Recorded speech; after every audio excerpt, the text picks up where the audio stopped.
Hello student, we are going to solve another JEE advanced question which came in 2024. The question is, if limit extends to 0 plus sine of kx plus cos x plus x to the power 2 by x is equal to e to the power 6, then value of k is 2, minus 1, 1 or 2. We have to find. Okay.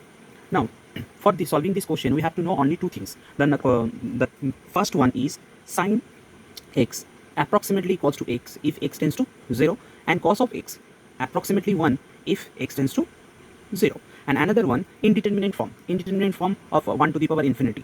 Okay, in that case, how we find the limit extends to 0, f of x to the power g of x. You know that formula. Okay, I'm just writing it down. So limit extends to 0, f of x minus 1 into g of x. Correct. So these two things we will use here, and within only 10 to 15 seconds the answer will come out. Okay, see, if you put the value of 0, limit extends to 0, 0 approximately, then sine of this one became k of x, and again for this function it will be k of x. Correct. So our simplest form for this limit will become kx plus, and cos x will tends to 1. Correct. And it is x to the power 2 by x is equal to e to the power 6. Any confusion?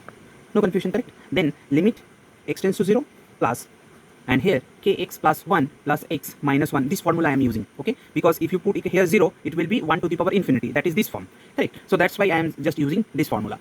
Then e to the power 6. Now if you simplify it further into 2 by x, okay, and e to the power limit extends to 0 plus, here kx is out, k plus 1 into 2 by x. Correct. Then is equal to e to the power 6, x cancel, and you will write here x tends to 0 plus imply x not equals to 0. Okay, but this is MCQ kind of question, right? I hope you know all these things, right?